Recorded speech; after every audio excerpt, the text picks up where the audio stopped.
all you all that's come out to hear a little bit about Freeze. I've been collecting little tidbits and odds and ends and letters and information about the town of Freeze all my life. It's just become a hobby. So I'm going to try to tell you a little bit what I've learned. In 1900, the population of Grayson County was 16,853. Well, today it's down to 15,000 something. So we're less populated now than we were then. So you understand there was the right many people living here at the time before Freeze ever become Freeze. People did have large families, but they were not illiterate. Checking in the 1900 census, you'll find about 80% they can read and write, which is wonderful because they had small community schools, and they all were working on large working farms. The Civil War destroyed our money, but we had a bartering system going on, and we could trade chickens and trade hogs and then the local stores would take it to Whitwell, put it on a train and send it north. And that was how we were making a living after the Civil War. When the war ended, we had 565 slaves that were free. And they had to go sign a paper, and they named their former masters. So if you're interested in that, you can look it up. The closest post office from this area was at Dale, who had O.H. Swinney as the postmaster. Stevens Creek had Jeff Carrico. Rural Home is right up here where Warwick's store was, had Sarah Atkins. Spring Valley had Tom Vaughn. And of course, Grayson Sulphur Springs was just down the road here, or down the track, about 6 miles. And it was a big, huge hotel down there. We had many cattle dealers: William Bartlett, Jim Pike Carrico, H.W. Clark, Charles Reese Hale. He lived in that beautiful white house that's above Ebenezer Church, and it's still there, and it looks like a mansion to me. He also bought and sold land. We had a dentist, W.E. Williams. We had distillers, William Ison in Cautionville, and H. Williams over in Old Town, which you just crossed the river across the ferry. Our general stores was J.C. Carrico in Stevens Creek, Emmeline Carson in Carsonville. J.C. Livesey was a teacher and a store merchant. Tom C. Carrico, Murray Warwick, and we had a lawyer, M.H. Carrico, lived in Stevens Creek. We had coach and wagon builders, F.H. Brewer, Creed Hawks, W.M. Jones, and A.M. Lines. They was all within a, say, 5-mile radius. We had 3 hotels. One was the Carrico House, run by Creek Carrico in Stevens Creek. W.P. Wall lived across the river and had over in Old Town, and then Grayson Sulphur Springs. We had land agents, who was R.J. Cummins. We had principal farmers, and I can't name all of them because, I mean, they really ran their farms like it was a factory. And they hired the local population to come in and help them plant and harvest, and usually paid them by the barter system. It was all very interesting. And then I need to tell you a little about Grayson Sulphur Springs down here. It was started in 1839 from 7 men that lived in Wythe County. It was down what we call near the cat hole. They were wealthy men who loved hunting and fishing, and they would come up here and hunt and fish in that spot all the time. So, and it had 4 different kinds of water. One was oily. Our Vesta Sumner told me about the oily one. She said them rich ladies would come up here and put that oil on her hair. Our Vesty was a little girl when that was happening. And let it stay all day, and then they'd wash it out. And I said, well, we do hair condition the same way, so I'm sure them rich ladies did it too. In the Grace and Sulphur Springs, they had, in June of 1902, they had an advertisement in Knoxville. And I found it, so I figured I'd read it to you. It says, Grace and Sulphur Springs, situated on the North and Western Railroad, because the railroad had really already come through here by 1902, 20 miles southeast of Whitfield. It has hot and cold baths. It has fishing, boating, music and dancing. It has a modern bowling alley. And so we know the first modern bowling alley in this area was not the YMCA's, it was Grace and Sulphur Springs. It has good beds, has a good table, has pure mountain air, it's a sure cure for malaria. White waters cures all indigestion. Your rates are $7 a week and $25 a month, which includes the professional services of a resident physician, who is Dr. Canode. So I kind of would like to go there myself now. I need it. Jim Pike Carrico lived up the river about 4 or 5 miles. He owned a grist mill. He's also a horse trader. He was forever, he raised lots of horses, taking them down to Dobson and went to places like that trading his horses. He married Elizabeth Hale in 1883. When in his younger years, he was a school teacher. He taught in both Carroll and Grace. And he was just a highly intelligent man. And he heard about the cotton mills in Mayodan and Avalon near the Mayo River. And they was just coming in like in 1897 and 98, being built by the same man that built our cotton mill. And so he knew, being the man he was, that we had the power to have big dams, and he thought, you know, it'd be a good idea if I built a big mill here. So he goes down to Dobson and starts asking around and asking who he can talk to get the mill coming, you know, just come look at it. And so soon, in the spring of 1900, Colonel Francis Freeze and William C. Ruffin, Freeze was a railroad builder also, and he also built cotton mills. But they were filthy rich to start out with. William Ruffin was the superintendent of the mills and secretary of treasury, and Freeze was over the financial situation. They came by train, they rented a Surrey, they came to Mount Earth, then they rented a Surrey and drove over the dirt roads through the mountains to Freeze. Now, at the time, there was a ferry down here called Blair's Ferry. They, no doubt, probably came that way. But, see, I'm guessing they had been to the Sulphur Springs before. I'm guessing they spent the night there. It was a wonderful place. So, they weren't just being barbarians by coming up here and sleeping on the ground. They had this fancy hotel down the road. And they checked it out, Bartlett Falls, and all the land around here was farmland. The trees were cut off. There were no, you know, it's all pasture land. Well, beautiful pasture land. And so they decided this would be a perfect place right here at Bartlett Falls. They authorized J.P. Carrico and Francis Kemp.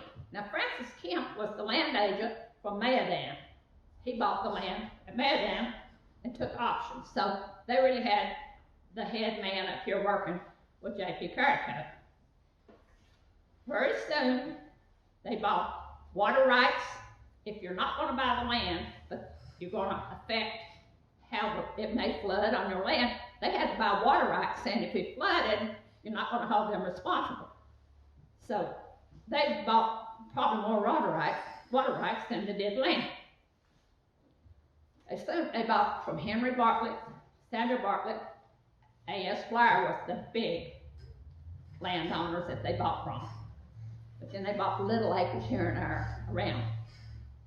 The building of the town began in April 1901. They brought in Italian rock masons to build a 39-foot dam. The construction company of Hathaway and Jones was hired to build the buildings. Many employees were brought in from various places in the South, but a lot of local people were hired also. Young boys were hired as water boys to carry water to all the workers. The railroad spur from Grayson Sulphur Spring was built at the same time. So houses and buildings and the railroad all going up, and it's all under the supervision of R.P. Henry. In February of 1903, water ran through the sluice of the water wheel to begin the industry of making cloth. In May of 1903, the first bale of cloth was shipped.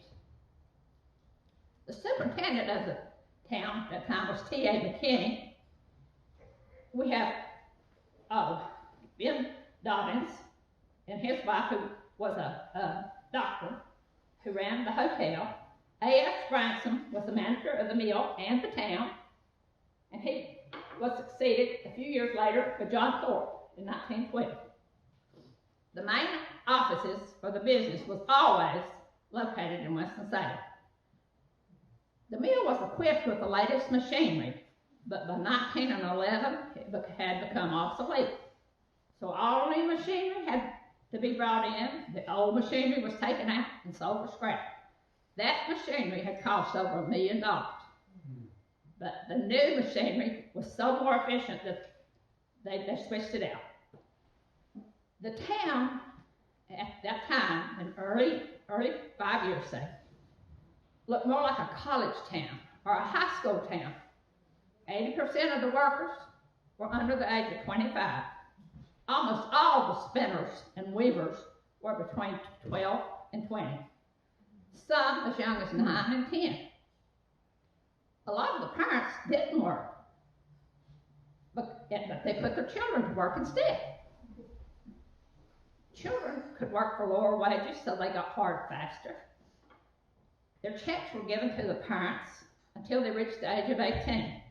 And their hours were 12 hours a day, 5 days a week, and 9 hours on Saturday. That's a lot of hours for children to be working, but that was their hours. With all this youth being in one building, it became their life. Therefore, that is where they found their mates. They courted, and quite a few had one child before the age of 18. One can only imagine what was going on with those young people if this was the only life they had. They had nothing else. You slept or you worked, but you got Sunday off. Soon gambling and illegal liquor became a problem. Freeze became known as not such a nice place to visit. In Dalton Holler, Jack Allen, the brother of Sidney and Floyd, ran a saloon. His store was located across the line in Carroll County, and the town in Grayson County had no jurisdiction in Carroll County. And Carroll County refused to have anything to do with that problem because Jack Allen was a notorious bad man, and Carroll County didn't want nothing to do with it. So, Jim Rudy was our first town policeman, and he did the best he could with what he had to work with. But soon, the town of Freeze was incorporated, and it just so happened this took part of Jack Allen's land that contained the saloon. So town council called a meeting and instructed Jim Rudy to go arrest Jack Allen. And Jim Rudy said, not without help. And I don't blame him, I wouldn't have been. Rudy had become acquainted with a former U.S. Marshal that had moved to the town so his children could work. His name was Andrew Smith, and he was deputized for 3 days without even asking town council to do it. Jim Rudy just did it. And so Andrew and Jack went and arrested Jack with Jim Rudy and told to get out of town. And sure enough, he closed his business. said, so Andrew Smith, without being hired, but for 3 days, assisted Rudy from there on out when it was needed. A few years later, they had a drunken brawl going on in town, and it was between Joseph Pruitt, John Gray, and Will Cardwell. And so they sent Andrew Smith and Robert Hooker, who was superintendent at the time. They'd go up and try to arrest them, and it becomes a big deal because it's going on right here in the middle of the streets. But they did. They got them arrested, and they had a trial and found them guilty. But J.M. Parsons was the judge, and he writes Superintendent Farley at the time. It's in 1905. I'd like to read you the letter. He said, Superintendent Farley, Freeze, Virginia, my dear sir, I was asked to see you while down at your place to request you to give work to one Mr. Pruitt, who was tried for selling liquor and fined $50 and 30 days imprisonment in jail. But appeal was taken on this case, so it hasn't been tried again. I don't know whether he intended to violate the law or not. He liked liquor very well. And when he found out any was in town or nearby could be had, he was looking out for it. He would tell others where it was. I learned he is a good worker and wish you could give him another try. You see, he has appealed and would not be considered a convicted felon till the appeal is disposed of. I feel like you can with safety working. Now, one more man, and that's Johnny Gray, and he served 40 days for his part in the assaulting of Smith. I refused to let him out till I swore him off from drinking for 12 months. I heard all the evidence, and there was some doubt as to what part Gray took in the difficulty. You will recall he got the pistol, and instead of trying to use it, he took it off to a neighbor's house. And he did not have any part in the liquor, and he was sober trying to get Will Cardwell home. Yet Hooker swore he threw rocks. Now Hooker got on the witness stand and swore that Will Cardwell did throw rocks, so they got him to a rock battle. Yet several stated in the town that he didn't throw rocks. After considering it all, and I considered it, he's been punished enough by staying in jail for over 40 days. Now, a man asked me to ask you to give him and his wife work, and I told him I would see you or write you, and I must be as good as my word. So this is the reason I'm writing you this letter. I intend to prosecute the violators of the law hard and steep, yet I wish to do it with a merciful way. I examine into the charge against the policeman Smith, made by one Mr. William Philippi. And he said there was nothing at all in it, and told me that nobody liked Smith to start out with. But when he says, I don't like him, and only because he does his duty. When I can serve you, call me. I am your friend, J.M. Parsons. So I thought that kind of shows you what's going on in 1905. And here's a lady. She quit her job. She moved in probably 1906, because by 1907, she's writing a letter to Mr. Farley and says, Mr. Farley, I want to come back to Freeze. She's living in Maryland at the time. My children can't work here in this mill, according to their laws. No. So I'm going to take my children and leave. And I want you to let me come back. Just me and my children. I don't reckon she's bringing her old man with her. Please let me know at once. So, the department stores and local merchants were listed as John Rapp, Ida Stafford, Carrie Fielder, Murray Fielder, and Dr. Matthews was the manager of the department store. Sarah Dalton and Charles Shepard ran their own store up in Dalton Hall. James Boyer ran his own store. Henry Isaac ran his own store.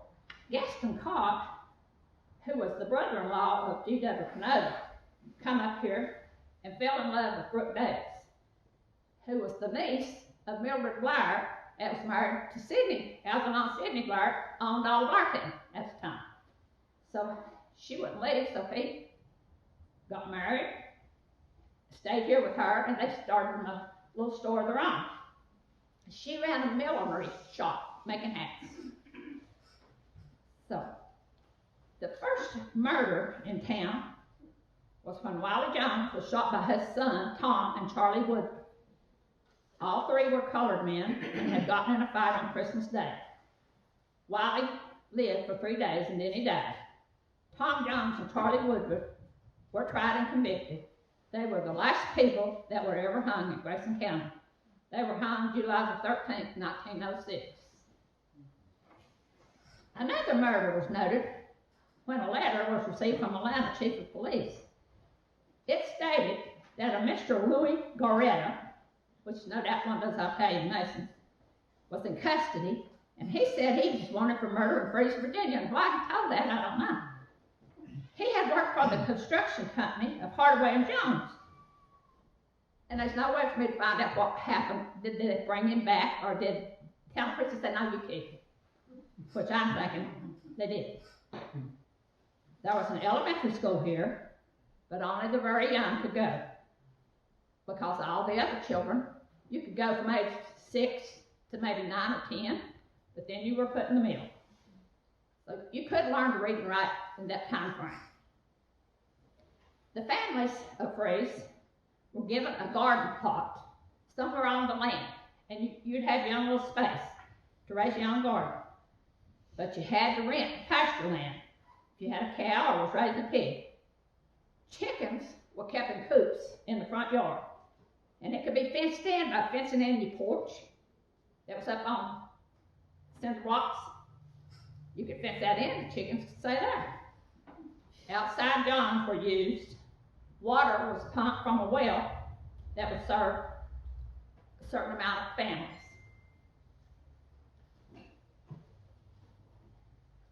So, here's another letter. It was written to Dr. Wilmer Hodgkins in 1905, and he was the local doctor hired by the mill. And W.C. Ruffin had been here, and he said, "Dear sir, I called at your office on both last Thursday and Friday, but you were out each time. I now beg to advise that we have an opportunity of making more satisfactory arrangements in regard to our medical service, and we request that you tender your resignation as resident physician for Washington Mills to take effect in November of 1905. So, I guess he got fired right away. It was a lot of letters sent by Jackie Sharp to Virginia Tech. When the mill closed down, she boxed them up and sent them there to be preserved. So that's where I'm getting these letters from. In 1904, Mr. Farley wasn't taking authority of the town. So they wrote a letter to him and said, "The first thing I want you and everybody else to feel, that is for you to know that you are in absolute control of all our mill property. And I want everybody to understand this thoroughly. To you, we look for results, and you and the other employees. My idea has been to put Mr. Wood, who has been in the clock room, in charge of the office." That's Craig Wood's ancestor, by the way. He is an energetic, correct, and I think a safe man. Mr. Turner will go over our entire plans with you thoroughly and in detail. I had expected to have done all of this last week, but as you know, my time was very limited at the mill, which is in Medley, and I really had no opportunity of even mentioning it to you. I hope our changes will meet with your approval and be satisfactory in every way. W.C. Ruffin. There were many builders who came here and lived 10 years or more, such as William Gass, Martin Bird, Shadrach Carter, Amos Archer. William Lee was a brick mason, William Ashworth was a carpenter, and William Buck Macmillan, which is Purdy's great-grandpa, was a carpenter. Ellen Dobbins was running a hotel with her husband, who was a town doctor at the time. And the people that was renting the rooms was Thomas D. Wood, mill accountant. John Thorpe was the mill paymaster. Walter Sides was the master mechanic. And now to get a master mechanic was very, very hard. You had to hire them from Mayodan or Avalon Mills or whatever, because they had to know what they was doing. George P. Baker was the weave room foreman. Warner Garish was the mill stenographer. Alexander Davis was just a hotel laborer. And Agnew H. Ransom was the mill general manager.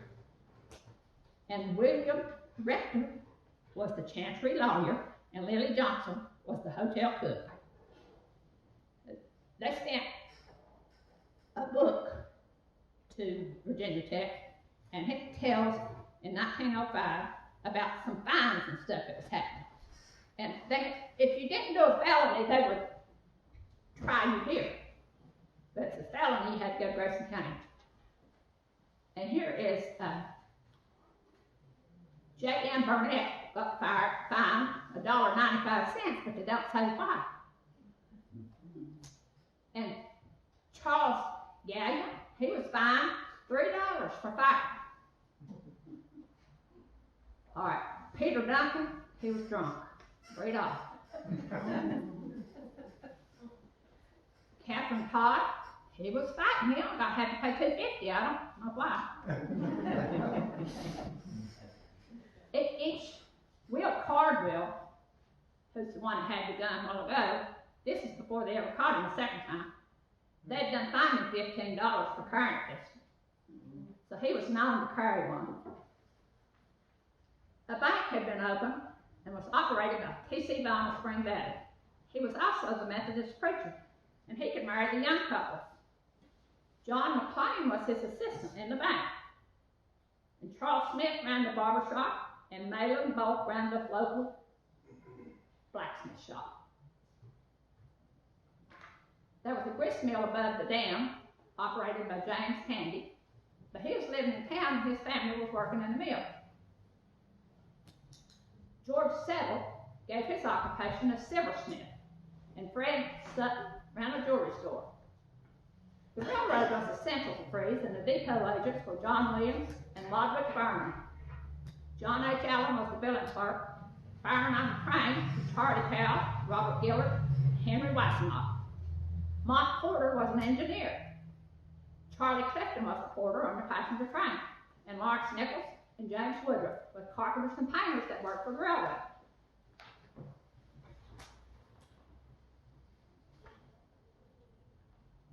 At the end, in 1910, I sat down and counted what I thought was correct. To my estimate, there were 89 spinners, 59 spoolers, 27 sweepers, 44 doffers, 16 loom fixers, and 248 weavers.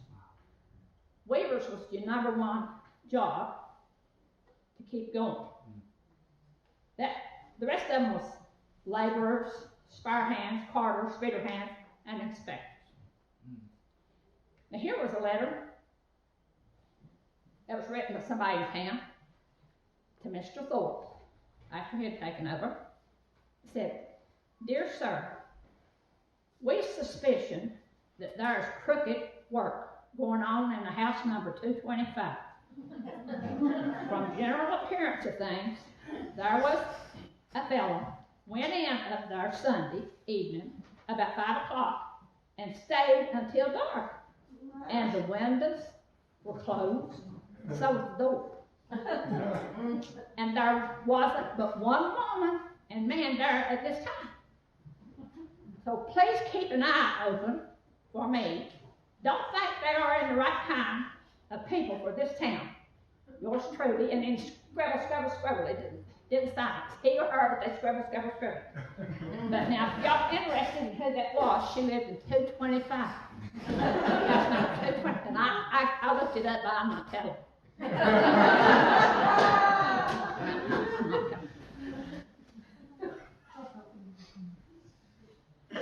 Here's what happened a lot. You couldn't keep workers. And you tried to hire an entire family. It didn't matter much if the mom and daddy went to work, but you wanted the children. That was your name of the game. So you would send a letter to somebody in town. And this was written to Mr. W.M. Slate. It says, "Dear sir, I learn you have a good family of Doffer boys, and as I can use some good hands, I write to ask if you would like to make a change. I'll pay for good Doffers from 50 cents to 65 cents a day, and 12.5 cents per side for spinning. Good spoolers, drillers, and cone winder hands can make from $4 to $6 a week. Lapper and cart hands make $1 a day. Speeder and slubber hands make $6 to $5, $6 to $8 a week. They work by the hank, so they have to work faster.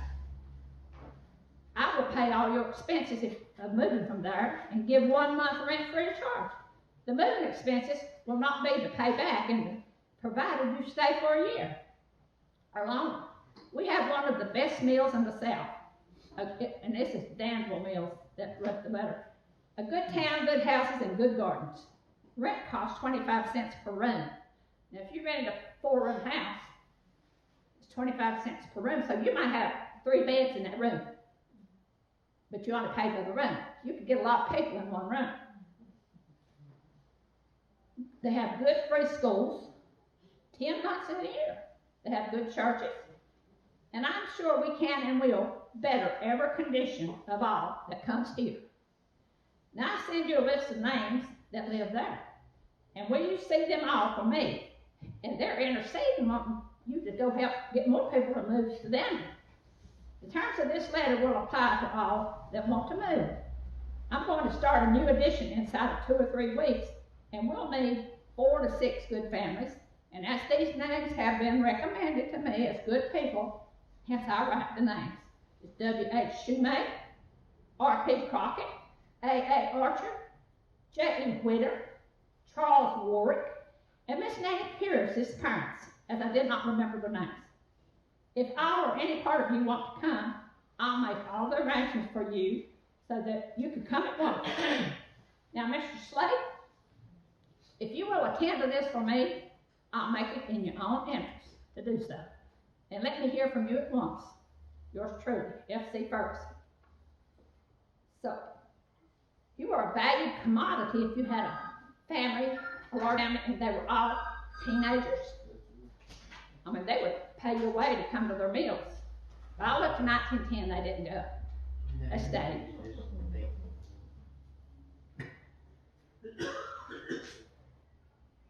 Here's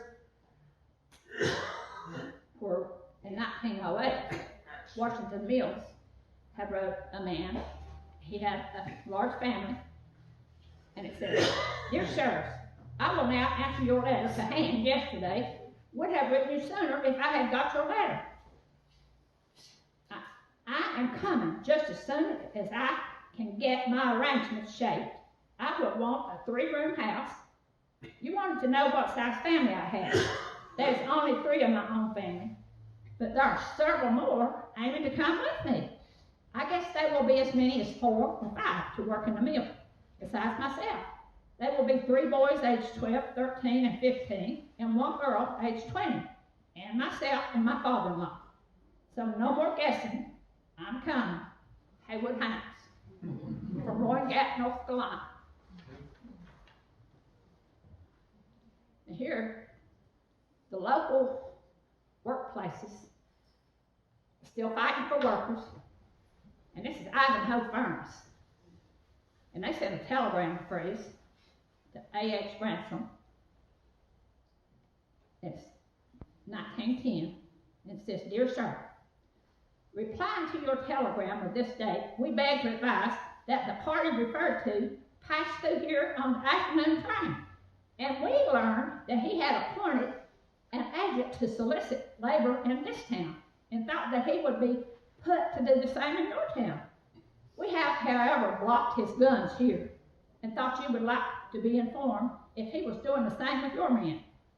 So they let you know this guy's coming, he's coming after your workers. So it's all working together. I'm trying to find, by 1910, Appalachian Power Company or whatever, State Corporation Commission decided to tax our electric. And we was making our own electric and furnishing our own houses, but they said because it was furnished to the people, they was going to tax them. And I'm sure they did. Now here, I don't know whether y'all can see it or not, is a picture of the town when it first started. And you can see the dam is not even finished. And the cotton mill is not finished. But at the end of the year, there was 85 houses built.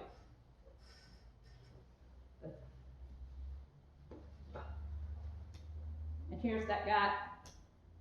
In 1910, there was 2 men made their living fishing in the river. I'm sure this is one of them. I got their names somewhere.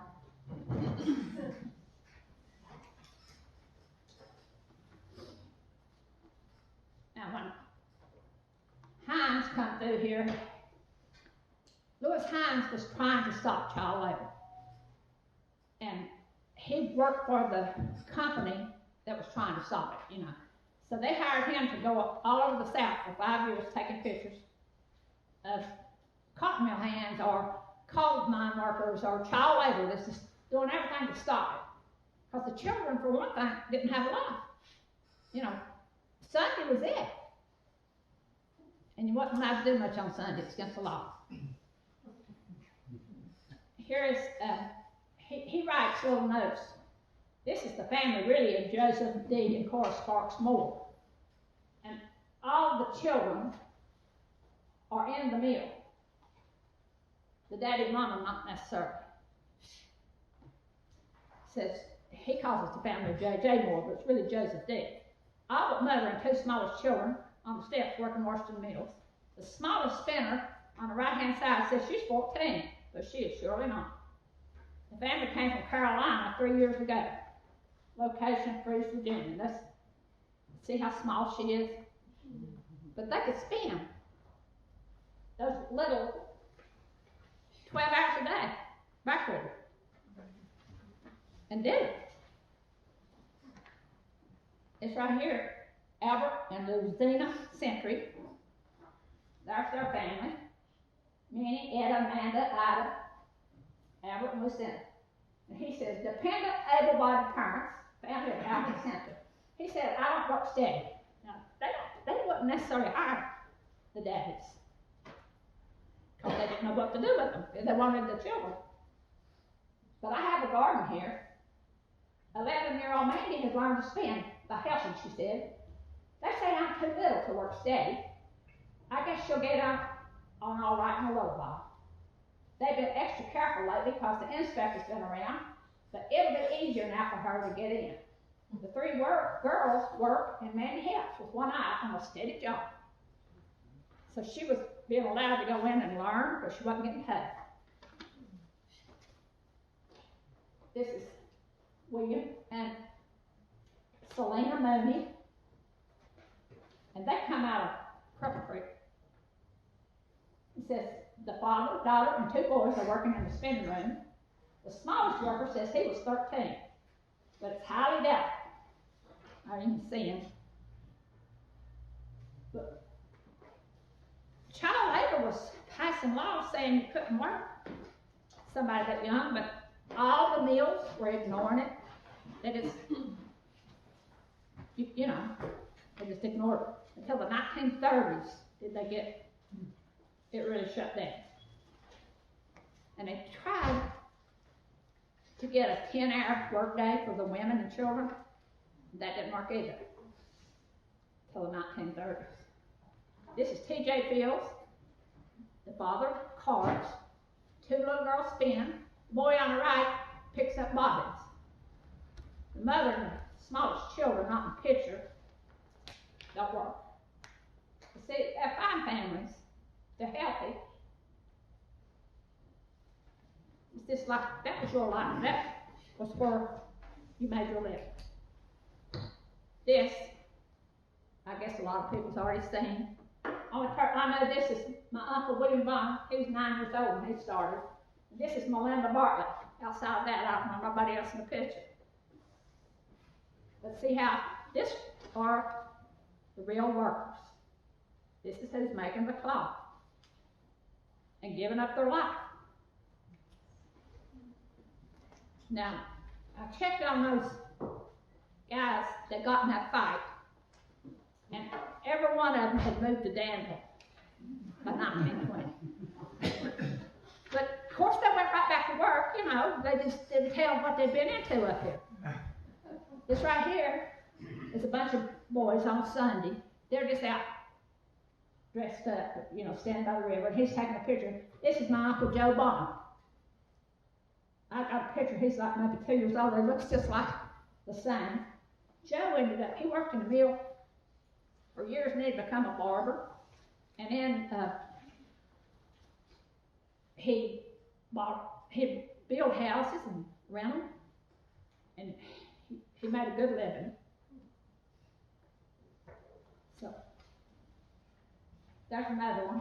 See how, you do have a few. It looks like there's 17 or 18, but most of them are very, very young. But I hope you all have enjoyed learning what I found out about breeds. I know my grandmother was Louisa Bond, and she walked from Fancy Gap to come here, and her and her 2 boys, William and Joe. And I said it took her all day long. And you don't know the roads, you went by path. But when you got here, you're so tired you didn't even go hunting job the next day, you just rested. But she, once she got in the house, said she felt like she died and gone to heaven. It was so much better for her living because her grandpa had been sick and they'd been the sharecropper. So they made a good life for themselves. But I thank y'all for listening to me.